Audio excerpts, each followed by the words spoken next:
आप सबों का बहुत स्वागत है।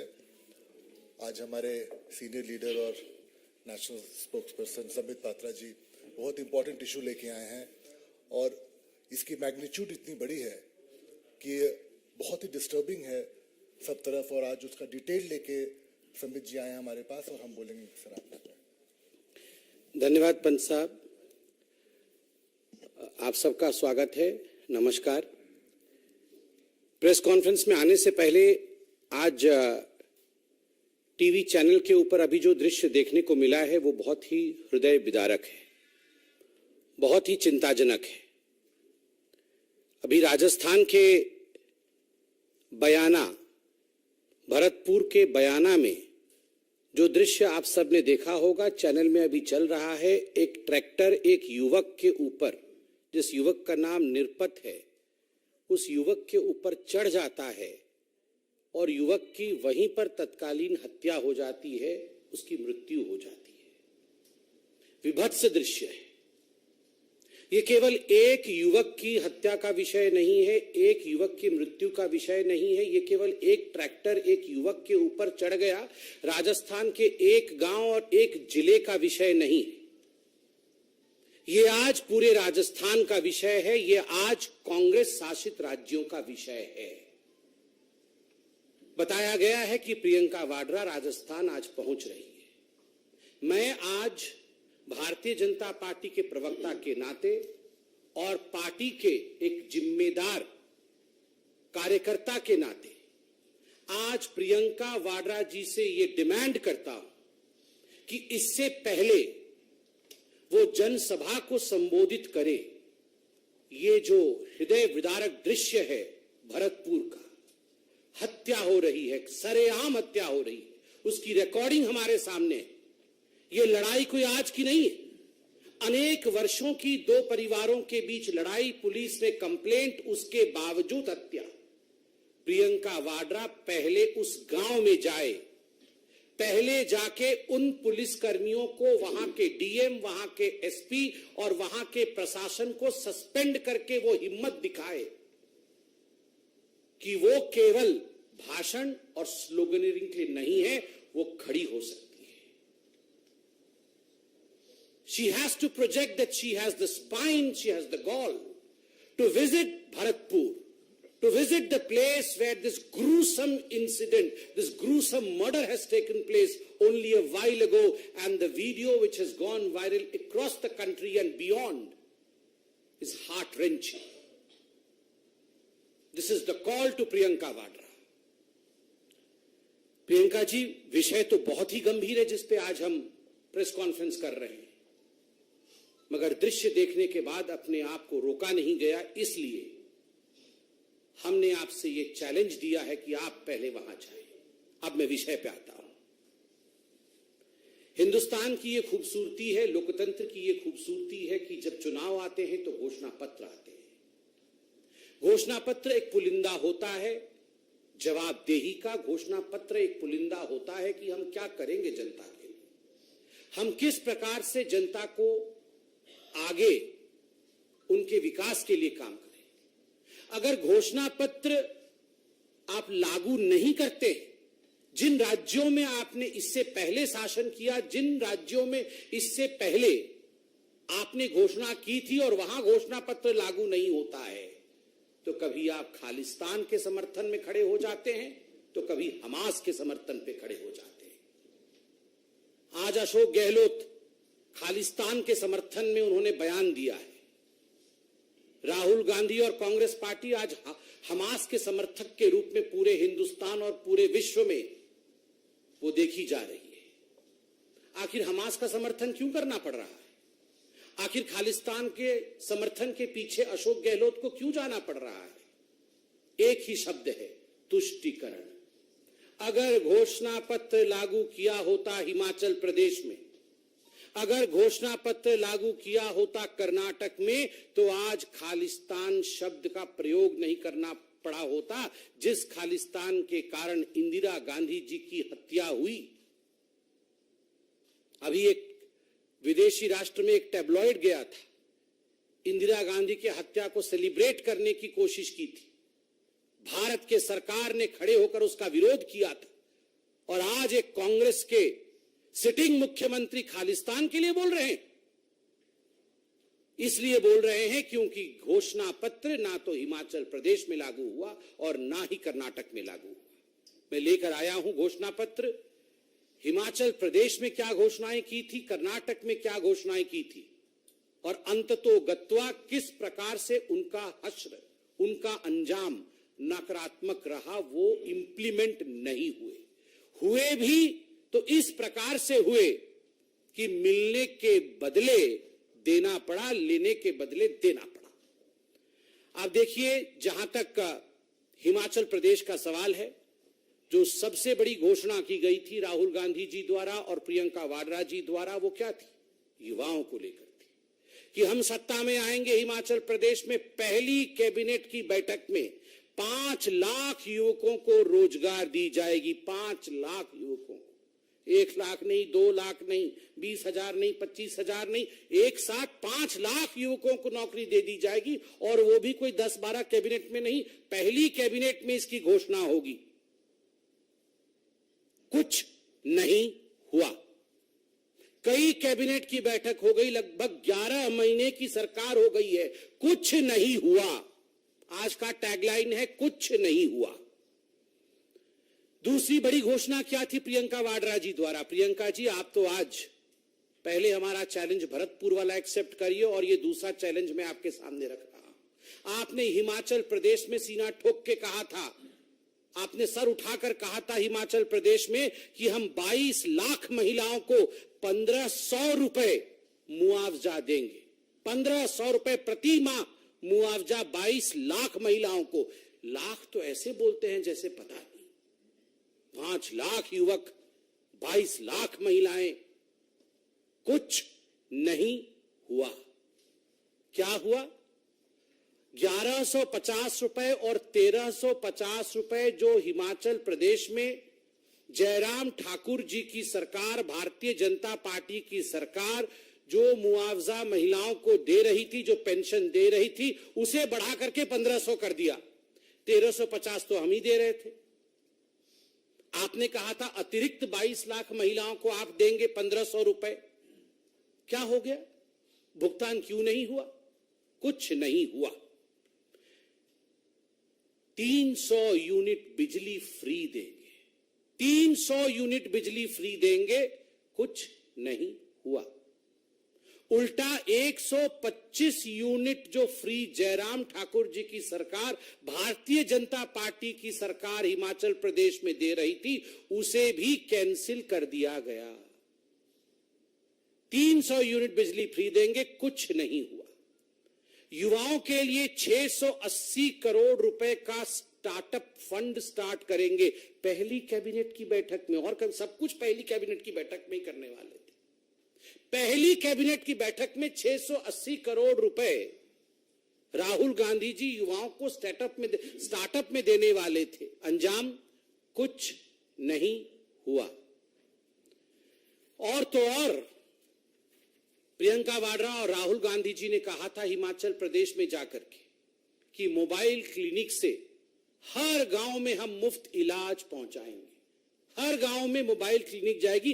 पहली कैबिनेट की बैठक में यह पारित हो जाएगी और गांव-गांव में जाके मोबाइल यूनिट काम करेगी। अंजाम कुछ नहीं हुआ। एक भी मोबाइल यूनिट, आप यहां मीडिया के सब वरिष्ठ लोग बैठे हैं, एक भी रिकॉर्डिंग करके लाके दिखा दीजिए कि कहीं मोबाइल यूनिट से वहां चिकित्सा चल रहा है। कुछ नहीं हुआ। पशुपालकों से हर दिन 10 लीटर दूध खरीदेंगे, 10 लीटर दूध खरीदेंगे। यह हिमाचल प्रदेश में कांग्रेस ने अपने घोषणा पत्र में कहा था। गूगल करके अभी निकालिए घोषणा पत्र। हम घोषणा पत्र लेके नहीं आए हैं। कांग्रेस के घोषणा पत्र को हम न छूते हैं न उस पर विश्वास करते हैं। आप जरा रिसर्च कर लीजिएगा, लिखा हुआ था पशुपालकों से 10 लीटर दूध खरीदा जाएगा प्रतिदिन। कुछ नहीं हुआ।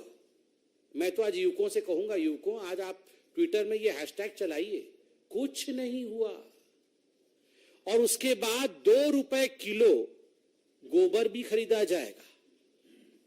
ये जो लोग गौवंश के खिलाफ थे, दबाव में आके इन्होंने कहा था दूध खरीदेंगे, गोबर खरीदेंगे, उसका भी स्टेटस कुछ नहीं हुआ। ये हिमाचल प्रदेश में स्टेटस है। और तो और हिमाचल प्रदेश में मुख्यमंत्री सक्कू जी, उप मुख्यमंत्री अग्निहोत्री जी और प्रियंका वाड्रा जी ने जाके कहा था कि 63,000 पद अभी खाली है, सरकारी पद, उसमें 37,000 नए पद जोड़ करके 1 लाख लोगों को नौकरी दी जाएगी, तत्कालीन दिया जाएगा। जैसे ही हम सरकार में आएंगे तत्क्षणात नौकरी दी जाएगी। स्टेटस कुछ नहीं हुआ। कुल मिलाकर के ये सब कुछ नहीं हुआ कैटेगरी में है। हिमाचल प्रदेश में कुछ नहीं हुआ। अब कर्नाटक में क्या हुआ है इसकी कहानी भी आप सुनिए। आप तो जानते ही हैं, एक ही व्यक्ति के घर से 120 करोड़ रुपए 102 करोड़ रुपए निकल रहा है। ट्रांसपोर्टर, कॉन्ट्रैक्टर, इंजीनियर, जिसको देखो आज कर्नाटक में वो हड़ताल में है। घोषणा पत्र में क्या कहा था? घोषणा पत्र में कहा था कि शक्ति स्कीम लागू होगी, जिसमें महिलाओं के लिए पब्लिक ट्रांसपोर्टेशन फ्री होगा। इंप्लीमेंट करने की कोशिश की गई, नतीजा क्या हुआ? Over crowding. जो लोग शांतिप्रिय तरीके से बस में महिलाएं जा पा रही थी वो आज जा नहीं पा रही। जो तनख्वाह मिलती थी बस ड्राइवर, कंडक्टर और उनके स्टाफ को, आज वो तनख्वाहें बंद पड़ी हैं, डिले हो रही है, तनख्वाहें नहीं जा रही हैं। कितना लॉस हो रहा है इसमें बड़े अच्छे से कर्नाटक की मैं अखबारों में देख रहा हूं। Estimated loss is around 1,563 crore रुपए for the KSRTC, Karnataka state road transport corporation का लगभग 1,600 करोड़ रुपए का नुकसान है। ठीक उसी प्रकार 770 करोड़ रुपए का BMTC का नुकसान है, 906 करोड़ रुपए का NWKRTC का नुकसान है और 810 करोड़ रुपए का KKRTC का नुकसान है। नुकसान ही नुकसान, इंप्लीमेंट नहीं हो पा रहा है। दूसरा, गृह ज्योति। हम बिल्कुल गृह ज्योति, हर घर में बिजली आ जाएगी, हर घर में मुफ्त बिजली देंगे गृह ज्योति। आज कर्नाटक में गृह अंधकार, ज्योति पहुंच नहीं रही है, बिजली पहुंच नहीं रही है और इस वादे के कारण आज अंधकार में कर्नाटक डूबा हुआ है। वो होता है ना, आप कुछ भी वो कोई आप दरखास्त लाते हैं कि मुफ्त मिलेगा तो उसमें एक एस्ट्रिक होता है, नीचे कंडीशन छोटे छोटे लिखे रहते हैं, जिनको माइक्रोस्कोप में पढ़ो तो जाके मालूम पड़ता है कि उसमें कंडीशन तो बड़े भयंकर थे। तो गृह ज्योति में भी एस्ट्रिक लगा करके ऐसे कंडीशन लगा रखे हैं कि किसी को गृह ज्योति योजना का लाभ कर्नाटक के अंदर आज कांग्रेस की सरकार में मिल नहीं रहा है। और नतीजा पावर कट, नतीजा टेक्निकल ग्लिच। आप में से कोई भी कर्नाटक में जाकर इस पर शोध कर सकता है। गृह लक्ष्मी योजना, 2,000 रुपए मंथली असिस्टेंस। जो महिला परिवार की हेड है उसको 2,000 रुपए प्रति महीने दिए जाएंगे गृह लक्ष्मी योजना के माध्यम से। राहुल गांधी जी ने भरी सभा में कहा था, पहली कैबिनेट की बैठक में लागू करेंगे कहा था। क्या हुआ है? क्या हुआ है? कंडीशंस अप्लाई कि पहले आप फैमिली के हेड बन जाइए, आधार कार्ड बदल दीजिए, टेक्निकली पहले अपने नाम को आप फैमिली के हेड के रूप में स्थापित कीजिए, ये वेरीफाई होगा, उसके बाद जाके असिस्टेंस देने का काम करेंगे। और अखबारों में क्या हेडलाइन छपा हुआ है, मैं हेडलाइन पढ़ देता हूं। Karnataka government partially suspends registrations for गृह लक्ष्मी स्कीम।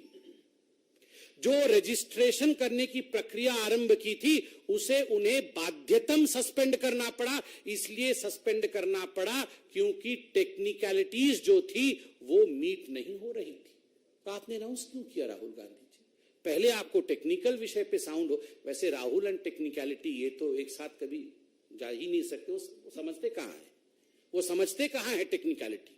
ये तो आधार के विरोधी थे, ये तो जैम के विरोधी थे। आज कह रहे आधार में ठीक करो, जैम में ठीक करो, तब गृह लक्ष्मी हम लागू करेंगे। इसके साथ साथ अन्य भाग्य योजना, हम 10 केजी चावल प्रति घर के हर सदस्य को 10 केजी चावल दिया जाएगा। आज क्या नतीजा है? दूसरे राज्यों ने भी कर्नाटक को मदद देने से इनकार कर दिया है। दूसरे राज्यों ने भी कहा है कि हम भी ये नहीं दे सकते हैं, आपको इसमें मदद नहीं कर सकते हैं। सारा का सारा केंद्र के ऊपर फोड़ने की कोशिश कर्नाटक की सरकार कर रही है। और जो 5 केजी चावल नरेंद्र मोदी जी की सरकार कोरोना के समय से दे रही है, उसकी भी acknowledgement, even the Karnataka government is not acknowledging what the Modi government is doing of giving 5 kg free rice to every family. बंधुगण, इतना ही नहीं, युवा निधि 3,000 रुपए प्रति महीने कर्नाटक में जो अनएम्प्लॉयड युवक है उसको दिया जाएगा, और 1,500 रुपए प्रति महीने जो डिप्लोमा धारक युवक है उसको दिया जाएगा। 3,000 जो ग्रेजुएट है और 1,500 रुपए जो डिप्लोमा है। स्टेटस कुछ नहीं हुआ, नॉट इंप्लीमेंटेड। आप देख सकते हैं, बड़ा बड़ा स्टेटस लिखा हुआ है, नॉट इंप्लीमेंटेड। बंधुगण, आज ये प्रेस कॉन्फ्रेंस हमने इसलिए किया है, और ये पहला प्रेस कॉन्फ्रेंस नहीं है। हम जिन राज्यों में चुनाव हो रहा है, चाहे वो मध्य प्रदेश में हो, चाहे राजस्थान में हो, उन चुनावी राज्यों में भारतीय जनता पार्टी, चाहे छत्तीसगढ़ में हो, चाहे मिजोरम में, उन चुनावी राज्यों में, तेलंगाना में भी भारतीय जनता पार्टी जाकर के ये जो विपक्षी दल है अपने घोषणा पत्र में जो लुभावने वादे करते हैं ताकि उन्हें वोट मिल जाए, मगर उनका पालन नहीं करते हैं, इसका खुलासा भारतीय जनता पार्टी हर राज्य में करेगी। और भारतीय जनता पार्टी सीना ठोक के आज ये चैलेंज करती है, ऐसा कोई स्कीम नहीं है जो मोदी जी ने वादा किया है और डिलीवर नहीं किया है। हमने कहा था राम मंदिर बनेगा, बना। हमने कहा था घर में घुस के मारेंगे, एयर स्ट्राइक और सर्जिकल स्ट्राइक हुआ। जो हमने कहा है वो मोदी जी ने किया है। इसलिए लेट्स टेक दिस चैलेंज। जो हमने कहा है वर्सेस जो आपने कहा है, हमने किया है और वहां कुछ नहीं हुआ है। मगर इन सबसे पहले प्रियंका गांधी, प्रियंका वाड्रा जी से मेरी गुजारिश है, क्योंकि ये बहुत सेंसिटिव विषय है, मेरी गुजारिश है कि भरतपुर वाले विषय में तुरंत वो भरतपुर के रवाना हो और वहां जाके प्रशासन को सस्पेंड करे, वहां जाके गहलोत जी की तरफ से क्षमा याचना करे। और खालिस्तान पर भी जो गहलोत जी सोचते हैं, क्या वही गांधी परिवार सोचती है? हमास पर तो क्या सोचती है वो हम जानते हैं, मगर खालिस्तान पर जो अशोक गहलोत सोचते हैं, क्या वही प्रियंका वाड्रा और राहुल गांधी सोचते हैं? इसका जवाब भी आज प्रियंका वाड्रा दे। बहुत बहुत धन्यवाद। कोई प्रश्न हो तो अवश्य पूछें।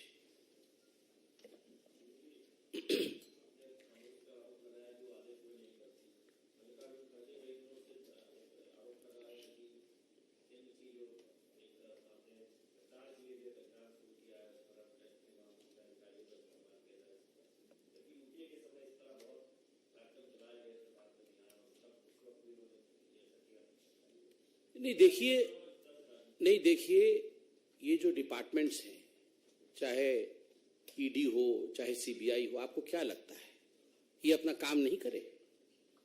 यही तो चल रहा था इस देश में इतने वर्षों तक। इस देश में क्या चल रहा था? खुलेआम चोरी लूट हो रही थी। कांग्रेस के लोग राज्यों को एटीएम की तरह इस्तेमाल करते थे, घरों में करोड़ों रुपए स्टैश करके रखते थे। आज क्या हो रहा है? आज ये पैसे कर्नाटक से उठा करके तेलंगाना भेज रहे हैं चुनाव के लिए। एटीएम के रूप में कर्नाटक का प्रयोग हो रहा है। और क्या ईडी और सीबीआई हाथ पे हाथ धर के बैठे रहे? जब हम डिबेट में जाते थे तो हमें याद है, आप ही के चैनलों के एंकर हमें पूछते थे, when will this country change? कब ये देश बदलेगा? कब यहां पर पॉलिटिशियंस भी पकड़े जाएंगे? पकड़े जा रहे हैं, तो अब रोना धोना क्यों है? चोरी करेंगे तो पकड़े जाएंगे।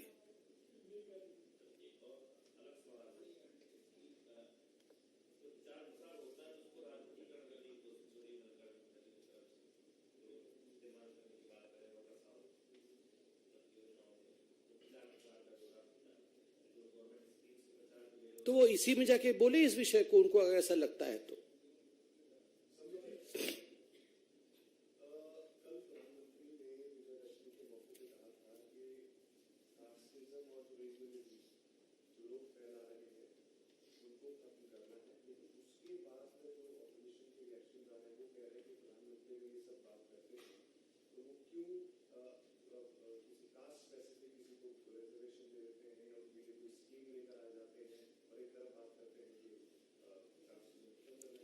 देखिए, there is a difference between appeasement और किसी को एम्पावर करना। एम्पावरमेंट और अपीजमेंट में डिफरेंस है। जहां तक कांग्रेस पार्टी का सवाल है, उन्होंने हमेशा से ही, जब से यह देश आजाद हुआ, उनकी एक ही नीति रही है, अपीजमेंट, जिसको हिंदी में तुष्टीकरण कहते हैं।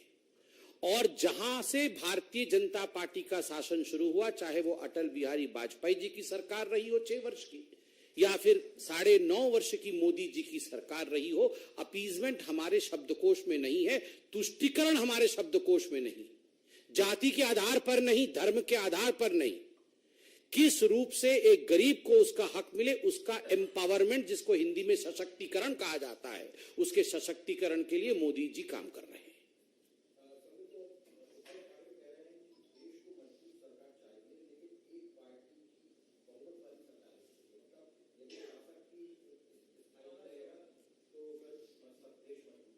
नहीं, कल तो मैं सुन रहा था आशीष सेल्लार जी को। आशीष सेल्लार जी ने उद्धव ठाकरे जी के लिए बहुत अच्छे शब्द का प्रयोग किया।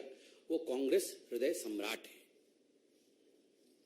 उनके पिताश्री हिंदू हृदय सम्राट होते थे, अब उद्धव जी कांग्रेस हृदय सम्राट है। तो स्वाभाविक है, ये सारे लोग तो चाहते ही खिचड़ी बने, सब मिल बांट के खाएं, खिचड़ी सरकार बने, परिवार की सरकार बने, यही वो चाहते हैं। मगर देश की जनता ऐसा होने नहीं देगी और कांग्रेस हृदय सम्राट को बहुत बड़ा ठेस पहुंचेगा।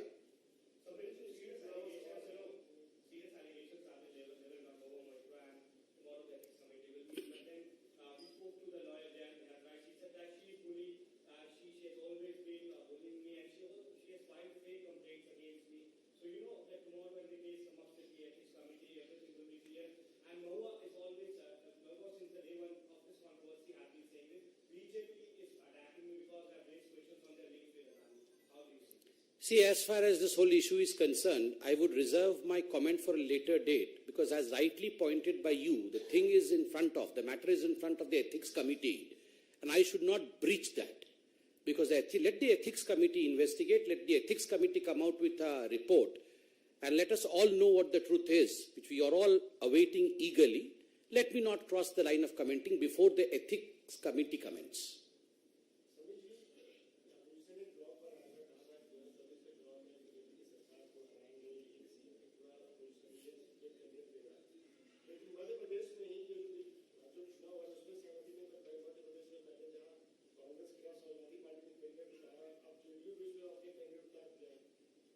ऐसे ही होने वाला है।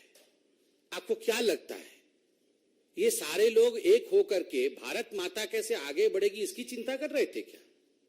देखिए, ये सारे लोग एक होकर अगर चिंता करते कि हम देश की उन्नति के लिए एक हो रहे हैं, भारत पिछड़ गई है, हम सब देश को आगे बढ़ाएंगे, तब इसका कुछ अंजाम निकलता। मगर अगर इन लोगों ने सोचा हुआ है कि हमार दुगो बबुआ का की हुई, तो आपको क्या लगता है ये सब देश की चिंता कर रहे हैं?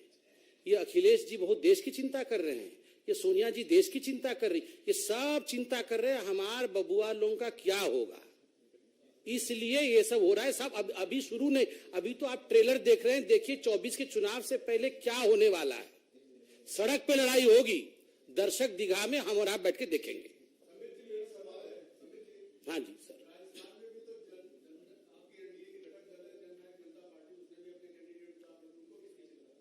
नहीं, हम सड़क पे लड़ रहे हैं क्या? हम किसी के खिलाफ कंप्लेंट कर रहे हैं क्या? देखिए, राजनीति में एक सिविलाइज तरीका होता है। ये जो अखिलेश यादव जी राहुल गांधी जी की इतनी बड़ाई कर रहे थे, कल तो क्या क्या कह दिया अखिलेश जी को, मैं तो बोल भी नहीं सकता हूं। और वो आईपी सिंह जी क्या क्या बोल रहे हैं राहुल जी के लिए, बताइए कैसे कैसे शब्दों का प्रयोग हो रहा है आपस में। और ये चले थे बड़े एक होने के लिए। This marriage is not possible.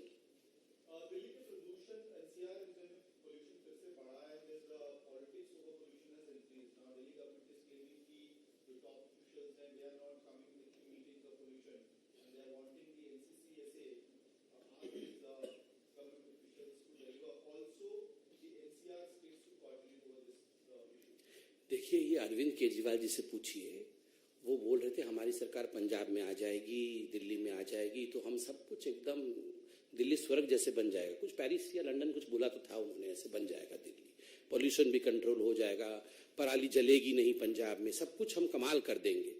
देखिए, ये अरविंद केजरीवाल जी एक ऐसे व्यक्ति हैं, आप आज पूछिए जो बाइडेन के ऊपर धर देंगे लेके कि सब कुछ उनके लिए हुआ, अमेरिका में हमारी सरकार आएगी तब जाके ये दिल्ली ठीक होगा। तो इस प्रश्न का कोई उत्तर नहीं है। ये अरविंद केजरीवाल जी को संभालना, उनके प्रश्नों का उत्तर कोई नहीं दे सकता है, क्योंकि वो घड़ी घड़ी रंग बदलते हैं।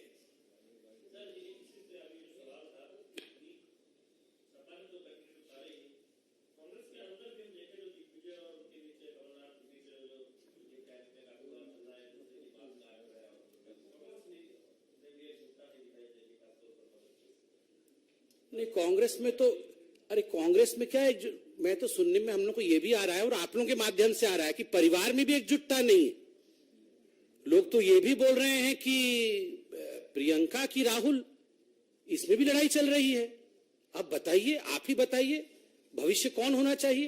प्रियंका वाड्रा भविष्य होनी चाहिए या राहुल गांधी होना चाहिए? ये भी आजकल इस पे भी बहुत चर्चाएं चल रही है। ऐसा हम लोग आप लोगों के माध्यम से सुनने को मिला है। बहुत बहुत धन्यवाद।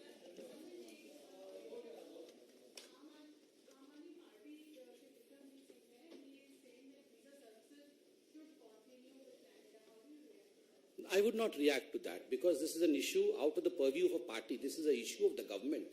This is an issue which is a serious business which should be discussed at high levels of the ministry, not by a spokesperson over here in a press conference. Thank you.